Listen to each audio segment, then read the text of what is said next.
So today we are going to start the next exercise of chapter number 3, data handling 3.3. Use the bar graph to answer the following question. Number 1, which is the most popular pet? This is the bar graph. Bar graph में क्या होता है? जो bars होती हैं uniform width की होती हैं, दो कंसेक्यूटिव बार्स के बीच में जो गैप है दैट शुड बी इक्वल. अगर हमें किसी का भी बार ग्राफ बनाना आता है तो दो कंसेक्यूटिव बार्स में जो गैप है that should be equal. Bars की विड्थ भी इक्वल होनी चाहिए, सेम होनी चाहिए. So let us start. Which is the most popular pet? सबसे बड़ी बार जो है किसकी है? Viraj. What will be the answer for the A part? Yes, तो कैट्स. इसकी बार सबसे बड़ी है, सो मोस्ट पॉपुलर पेट हो गया cats. B, how many children have dog as a pet? This is the bar for dogs and 8. So number of dogs, number of children having dog as pet.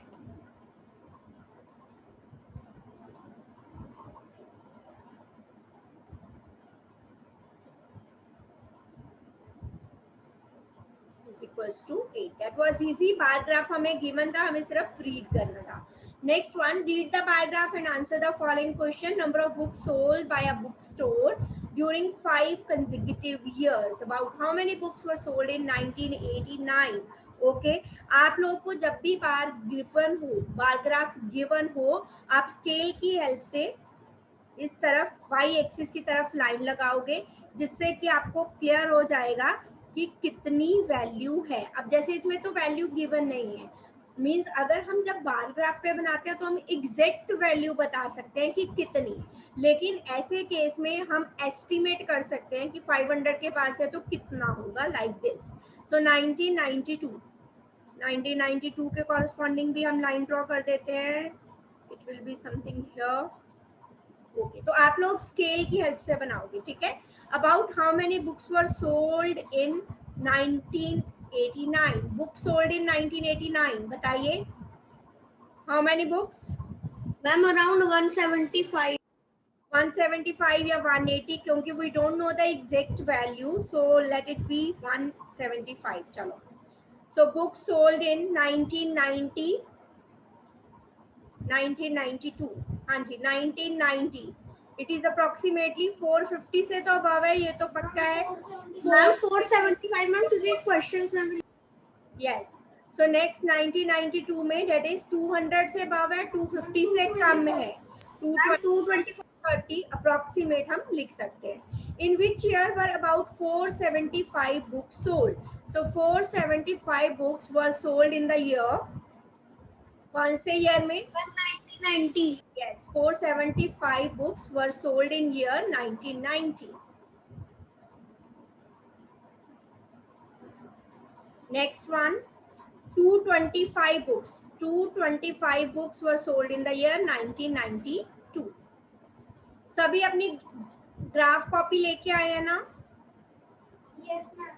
Okay, yes ma'am. Okay बच्चा. In which year were fewer than 250 books sold? 250 से कम 1989 में and 1992 में 250 से कम books sold. Can you explain how would you estimate the number of the books sold in 1989? कि आपने कैसे estimate किया? So number of books sold in 1989 are more than 150 and near to 200. So this is approximately 175. इस तरह से हमने estimate किया कि 150 से ज्यादा है, 200 से कम है. So it will be approximately 175 to 180 books. Moving to the next one. Number of children in a 6 different classes are given below. Represent the data on a bar graph. Class 5th, 6th, 7th, 8th, 9th, 10th. How would you choose a scale? आप scale कैसे choose करोगे? Scale में choose करने में आप क्या choose करोगे कि आपने एक्स एक्सिस पे क्या लिया, वाई एक्सिस पे क्या लिया और 1 यूनिट कितने लिया. सो अगर मैं बार ग्राफ इसका रफ बनाऊं, आप लोग ग्राफ पेपर पे बनाओगे. मैंने आपको कहा था एक्सिस आप रिप्रेजेंट करके लेके आना, तो आई होप आप सबने एक्सिस उसमें ड्रॉ की होंगी. So this is the Y axis, vertical axis, and this is the X axis, horizontal axis. So कौन सा रिप्रेजेंट करोगे कहाँ पे? So number of children on the Y axis, यहाँ पे आप वाई एक्सिस पे राइट आपने यहाँ भी लिखना है कि आप क्या रिप्रेजेंट कर रहे हो वाई एक्सिस पे, number of children, x axis पे क्या रिप्रेजेंट कर रहे हो, क्लास। नाउ मैम हमें यहाँ पे लिखना है। हाँ जी, ये लिखना है बार ग्राफ की साइड में, इसके मार्क्स होते हैं लिखने के। सो अभी हमें 80, 90, 100 लाइक दिस चल रहा है, मिनिमम टर्म जो है 80 है।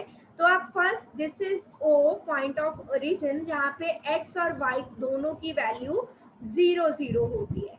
अगर मैं स्टार्टिंग 80 से ले रही हूँ, 0 के बाद मैंने डायरेक्ट 80 लिया, तो ये एक किंक लगाएंगे, इट मीन्स हमने जंप किया 0 to 80 डायरेक्टली। उसके बाद 10 10 की जो भी हमारी डिविजन्स है, 90, 100, 110 like this you can take, 120, maximum value हमारी 135 है, तो वाई एक्सिस को 140 तक ले जाओ, 130 एंड 140 लाइक दिस आप ग्राफ पेपर पे ड्रॉ करो। ठीक है, अब यहाँ पे हमने क्लास ली है, स्केल कैसे चूज किया हमने, कितना गैप आ रहा है on Y axis, 10 divisions is equals to कितना गैप है 10, 80 और 90, 90 और 100 सब में 10 10 का गैप चल रहा है। So 10 division is equals to 10, it means 1 division अगर हम मूव करेंगे तो इट मींस 1 ऐड हो जाएगा। अगर 80 के बाद जो एक छोटी सी लाइन आती है पतली सी, 5 पे आपको पता लगता है कि ये 5th आ गई लाइन, ठीक है, तो जो छोटी सी लाइन है अगर मेरा वहां पे आ गया तो डेट विल बी 81, मतलब हर एक लाइन पे एक नंबर ऐड होगा, ये हमें ये बता रहा है, ये वाला 1 ऐड होगा। 80 के बाद मैं 5 डिविजन चलूंगी, so that will be 85 like this. अब सबसे पहले 5th क्लास दी है 135, मैंने कहा बार्स के बीच में विथ यूनिफॉर्म होनी चाहिए, बार्स के बीच में जो गैप है दैट शुड बी इक्वल। अगर आपने जो पहली बार ड्रॉ कर रहे हो, आपने यहाँ पे 10 डिवीजन का एक बॉक्स का गैप लिया, तो अगली बार भी एक बॉक्स के गैप पर ही बनाओगे। 135, I will share the bar graph with you on WhatsApp, ताकि आप लोग अपना चेक कर सको कि आपने ठीक बनाया है या नहीं। मान लो ये जो गैप है ये एक बॉक्स का लिया है मैंने बार ग्राफ पे, तो अगली जो बार बनेगी वो भी एक बॉक्स में ही बनेगी। सो दिस इज फॉर क्लास 5, तो आप यहाँ पे 5th इसके अंदर भी लिख सकते हो, नीचे भी लिख सकते हो, choice is yours. Next is 120, so this is 120, gap between the bars should be equal, width of the bars should be equal. This is for class 6, so I will write it like here 6. इसी तरह से हम same बनाएंगे। Now 95, 90 जहां पे आपने mark किया है उसके बाद 5 डिवीजन 5th डिवीजन पे जाओगे तो डेट विल बी 95, मिडल 95 आपको ग्राफ में तो इजीली मिल जाएगा point, so that is 95. Gap between the two bars and the width of the bar should be same. उसके बाद 100, 90 and 80 सारे ड्रॉ करेंगे आप क्विकली।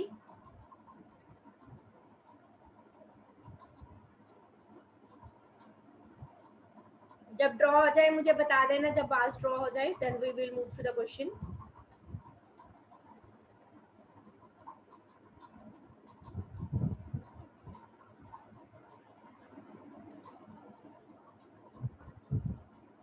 हो गया draw? No ma'am, wait. Okay,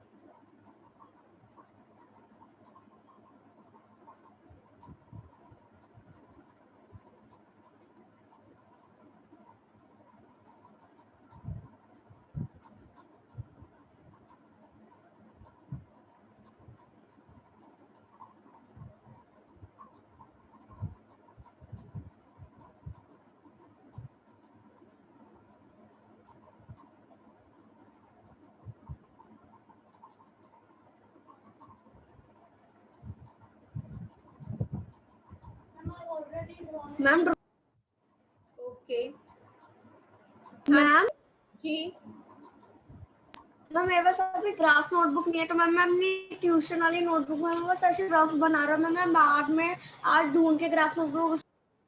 okay okay, no problem, ठीक है. So let us move to the first part now.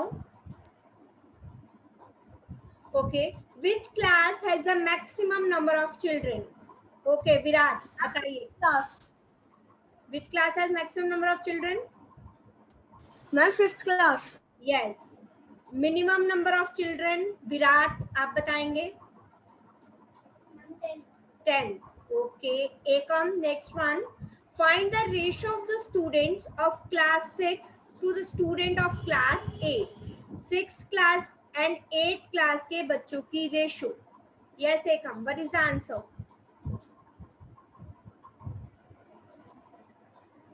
Ma'am, I think the answer is 20. 20. How 20 बचा? We want to find the ratio. हमने ratio का chapter किया था previous class में, अभी इस क्लास में तो अभी नहीं किया. Yes, so what is the ratio? Ratio of 6th class student to 8th class student. 2 के बाद जो टर्म है that we will write in the denominator. So 6th class के स्टूडेंट है 120, 8th class के स्टूडेंट है 100. 0 से 0 cancel, 2 6 are 12, 2 5 are 10. So answer is 6:5. हाँ जी एकम, यही होना चाहिए. ऐसे फाइंड करते थे ratio. Clear? Yes, ma'am. Graph हो गया सभी का. मैं अभी Ma'am, no, please wait. आ रही हूँ, बाकी जिसका जो भी रह जाए आप बाद में ड्रॉ कर सकते हो, कोई प्रॉब्लम हो तो पूछ सकते हो. Moving to the next one. The performance of student in first term and second term is given. Draw a double bar graph choosing appropriate scale and answer the following. अब अगर मैं देखूं मिनिमम मार्क्स स्टार्ट हो रहे हैं 65 से. अगर मैं 5 का गैप ले लूं या मैं 10 का भी ले सकती हूँ, choice is mine. So let us start. Ma'am 10 का ले लो तो आपको ये टर्म्स जो है लोकेट करनी और इजी हो जाएंगी. So x axis and this is y axis. x axis पे आपने लिया है सब्जेक्ट्स, y axis पे आपने लिया है मार्क्स या performance of students. Double graph तो एक ही पेपर पे बनाना है. हाँ जी जी, एक ही पे बनाना है, मैं बता रही हूँ कैसे बनाना है. नाउ पहले किंग लेंगे क्योंकि 0 के बाद सीधा हमने 50 का गैप ले लिया. ऊपर नीचे बना सकते हैं. ऊपर नीचे मतलब मैम की जैसे हाफ करके ऊपर एक. नहीं, एक ही पे बनेगा. एक ही पर हाफ. नहीं, ऐसा नहीं, एक साथ बनेगा, तभी तो बार्स में कंपैरिजन इजी होगा. देखो मैं बता रही हूँ कैसे. अब देखो जो फर्स्ट टर्म की बार्स है मैं उसको इस तरह से रिप्रेजेंट कर रही हूँ, तो आप यहाँ पे मेंशन भी करोगे. आपने मेंशन नहीं किया तो आपके मार्क्स कटेंगे कि ये बार किसकी है. This is for first term. और जो सिंपल वाली बार है इसे मैंने दे दिया कि ये सेकंड टर्म की है. ठीक है. जब भी डबल बार ग्राफ आएगा, जो पॉइंट्स ऊपर मैंने बार्स को इंडिकेट किया है, आप बार्स को ऐसे भी इंडिकेट कर सकते हो, अलग अलग पेंसिल कलर से अंदर शेड भी कर सकते हो, but that will take time. Exam में आपके पास इतना टाइम नहीं होगा कि पेंसिल कलर से शेड करने बैठो, पेंसिल कलर निकालो फिर पूरा शेड करो डिफरेंट. तो एक में आप लाइंस लगा दो, एक को प्लेन रहने दो. ओके, सो सबसे पहले फर्स्ट टर्म के मार्क्स हम लिखते हैं इंग्लिश के 67. सो 60 के बाद ऑन वाई एक्सिस फिर से वही लिखेंगे. 10 डिवीजन किसके इक्वल है? 10 के. 10 का गैप लिया हमने. सो 1 डिवीजन इज इक्वल्स टू 1. सो आपको मूव करना आसान होगा. 60 के बाद 7 डिवीजन पे जाइए. सो 67 और नीचे इसे लिखेंगे इंग्लिश के लिए. ये मैंने फर्स्ट टर्म के लिए बनाया है, साथ ही इसके अंदर शेड कर दो. ठीक है. नाउ अब सेकंड टर्म के इंग्लिश में कितने हैं? 70. इसी बार के साथ बनेगी. सो दिस इज फॉर इंग्लिश. तो ये बार जब मुझे चेक नहीं करना कि ये फर्स्ट टर्म की है कि सेकंड की है, मैंने यहाँ पे ऊपर लिख दिया है कि जिसमें लाइंस है वो फर्स्ट टर्म को रिप्रेजेंट कर रही है और जो प्लेन बार है वो सेकेंड टर्म को रिप्रेजेंट कर रही है. Like this we will make bar graph. ठीक है, जो फर्स्ट लाइन है, just a minute. Okay, so that was the question. So okay, this one was the question. So इसे हम करते हैं आगे कंटिन्यू. So इंग्लिश में थे 67 and 70.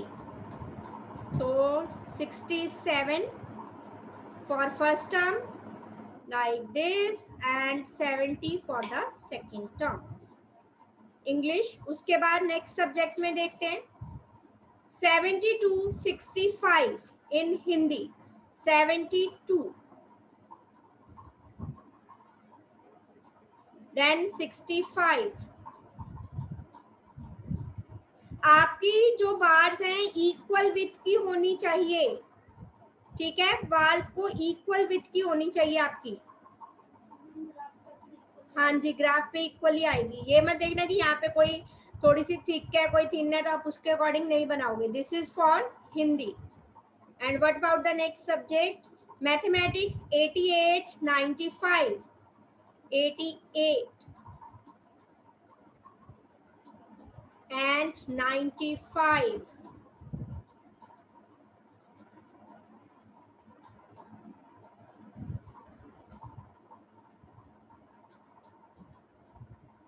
After that, science 81 85. 81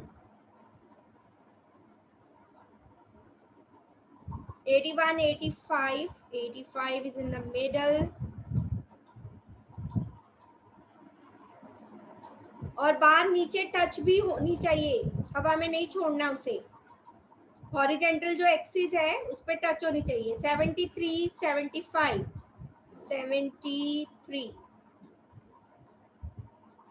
then 75. Okay, so like this आपकी bars बनेंगी. बार ग्राफ पे बनाओगे, बिल्कुल नीट एंड क्लीन बनेगी बार ग्राफ पे.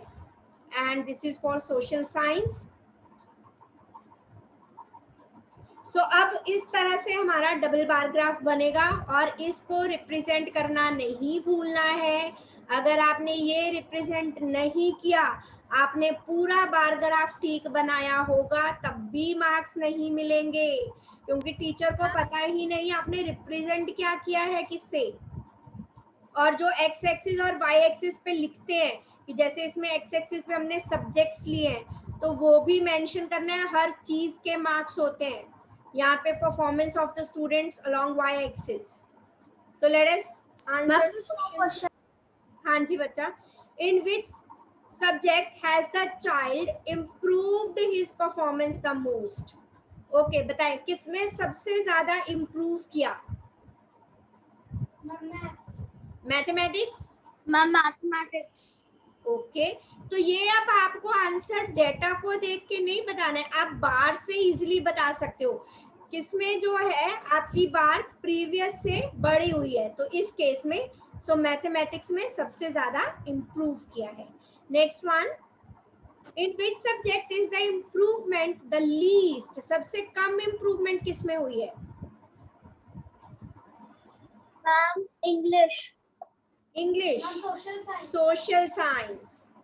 आपको ग्राफ से पता लगेगा कि किन दो बार्स में जो डिफरेंस है बहुत कम है, तो that is social science. English में देखो थोड़ा ज्यादा है इससे, इसमें डिफरेंस कम है. Next one, has the performance gone down in any subject? क्या कोई ऐसी ग्राफ है जिसमें डाउन हुआ है? यस, हिंदी में पहले ग्राफ जो बार थी वो बड़ी थी, अब स्मॉल हुई है. So performance is down, gone down in Hindi. Clear? Double bar graph कैसे बनाना है सबको क्लियर? एनी डाउट तो आप पूछ सकते हो. ओके,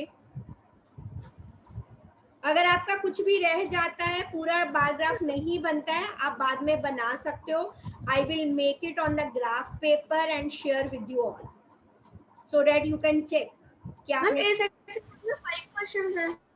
यस बच्चा, 6 क्वेश्चंस आर देयर और 5. Okay, let us Please let me note down. Okay. Email completed. Afterwards, just let me write the answers.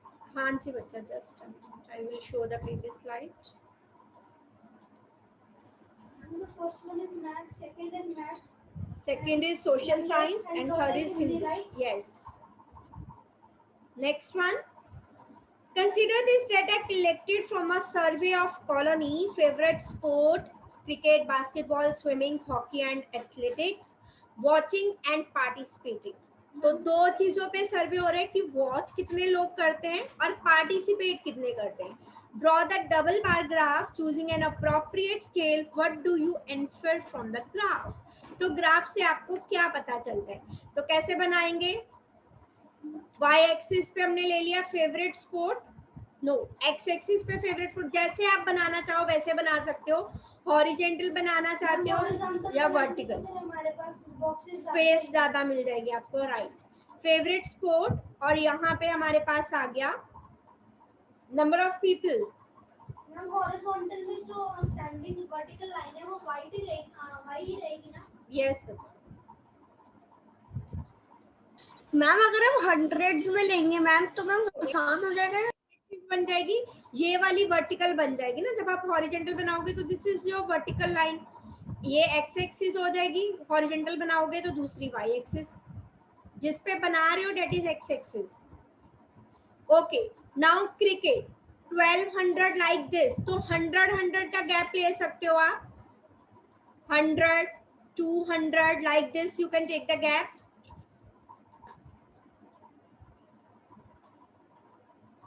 और जहां तक भी आपका डेटा जा रहा है, लास्ट वैल्यू इज 1240, तो आप 1300 तक बनाएंगे 100 का गैप लेके. Okay, now on Y axis 10 divisions is equals to 100. So 1 division will be equals to 10. मतलब अगर आप एक डिवीजन आगे चलोगे तो you will add 10. 100 के बाद मैं एक डिवीजन आगे चली, that will be 110. अब देखो इस केस में, एथलेटिक्स के केस में मैं देखूं 105 है. अब मैं एक डिवीजन आगे चलूंगी तो वो तो 110 होगा. तो मैं जो 100 की आपके बार ग्राफ पे लाइन है और फर्स्ट डिवीजन की है उसके मिडल में 105 बनाया जाएगा. Clear everyone? बाकी तो सारे नंबर्स टोटल है. जैसे 423, अब 423 ड्रॉ करना है. 400 के बाद 2 division, that will B 420. Third division is 430. तो सेकेंड डिवीजन और थर्ड डिवीजन में सेकेंड डिवीजन के पास बनाएंगे 423. सेकेंड को क्रॉस कर लिया, बिल्कुल थोड़ा सा आगे चल के मिडल में, मिडल से पहले ही 423 ड्रॉ हो जाएगा.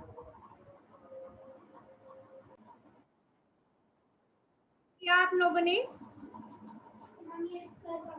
Okay, which sport is most popular? Okay,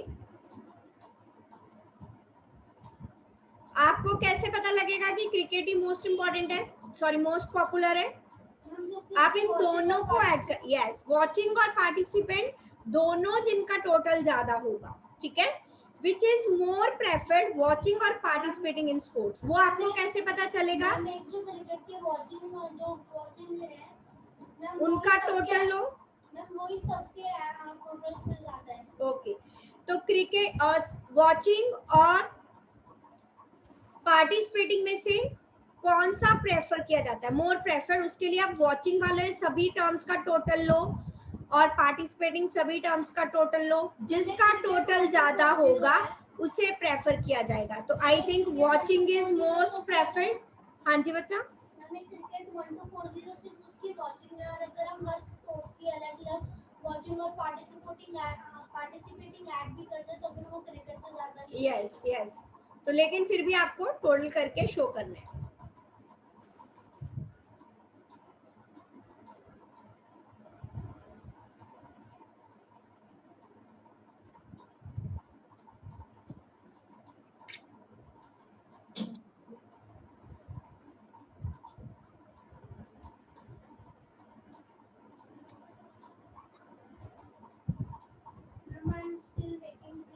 Okay, just do it.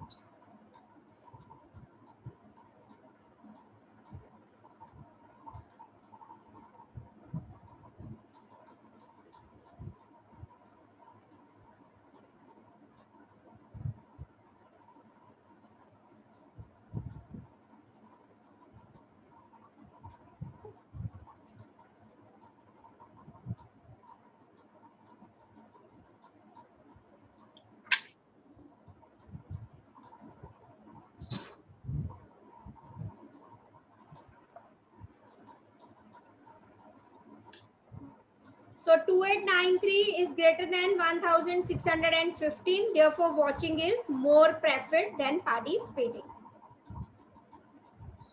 Let us move to the next one now. Take the data given, giving the minimum and maximum temperature of various cities given in the beginning of the chapter in this table 3.1. Okay. आपको chapter के beginning में एक data given है. Plot a double bar graph using the data and answer the question. Do you have books with you? Table 3.1 देखेंगे book में. Ma'am, can you please show the previous question for 1 minute? Yes.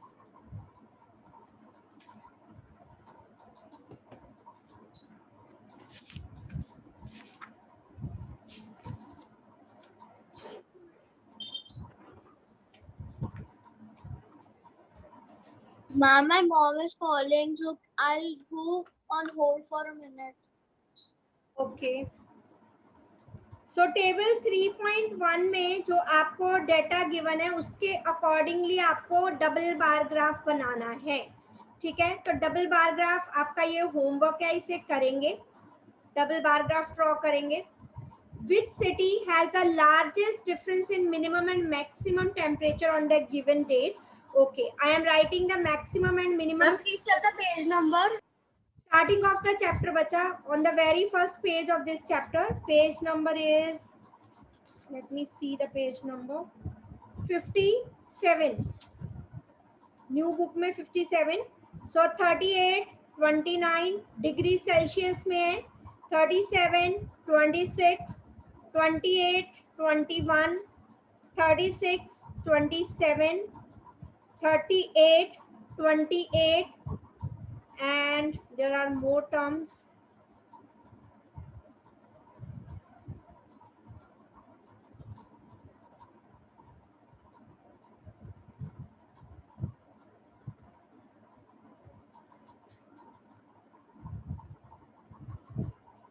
This is in degree Celsius.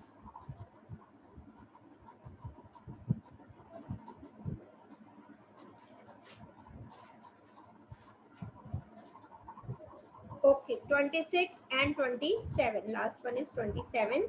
So here we have cities: Ahmedabad, Amritsar,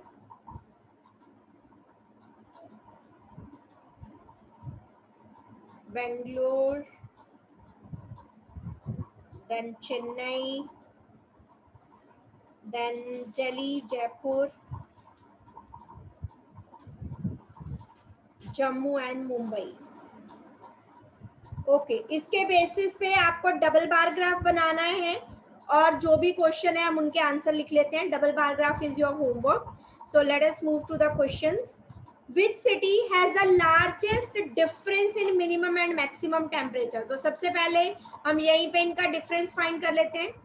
difference is 9, 7 minus 6, 1, 11, 28 minus 21, 9, 10, 10, 11 minus 6, 5, 3 minus 2, 1. Okay, so हमने difference find कर लिया. अब हमें कहा है which city has the largest difference. So किसमें largest difference आ रहा है? 50. Jaipur. That is Jaipur. So first question, first part का जो आंसर है that is Jaipur. Second part, which is the hottest city and which is the coldest city? जिसका maximum temperature ज्यादा होगा that will be hottest और जिसका मिनिमम कम है that will be the coldest. So hottest temperature है 40. Jaipur. Jammu. Ma'am sorry, Jammu. Ma'am hottest जैसे जम्मू हो सकती है. तो मैक्सिमम टेम्परेचर तो उसी का गिवन है ना हमें। मैम पर फिर अगर हम रियलिटी में देखें तो जो आपको टेम्परेचर बच्चा गिवन है आपने उसके अकॉर्डिंग आंसर देना है। मैम वो बात तो सही है पर फिर and minimum temperature coldest is minimum is 21 Bangalore, so hottest is Jammu and coldest is Bangalore. Next one, third, name the two cities where maximum temperature of one was less than the minimum temperature of other. ऐसी cities जिसका maximum temperature किसी के minimum से कम है। ये देखो Bangalore maximum is 28 और अहमदाबाद का minimum है 29, उससे कम है। सो कौन सी cities आ गई? बेंगलोर एंड अहमदाबाद। बेंगलोर का जो मैक्सिमम टेम्परेचर है अहमदाबाद के मिनिमम टेम्परेचर से कम है। ठीक है, next one,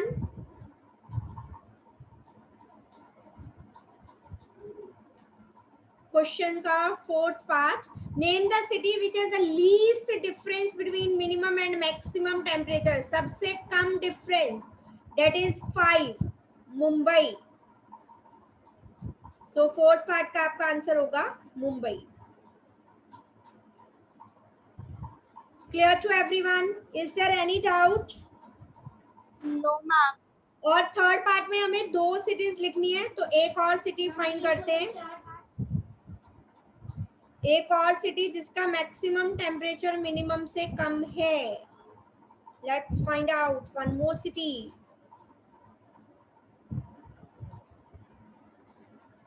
okay, next is Bangalore and Jaipur.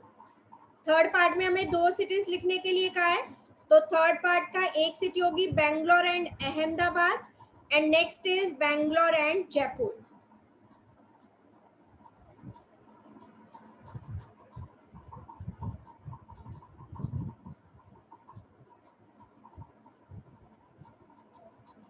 Clear everyone?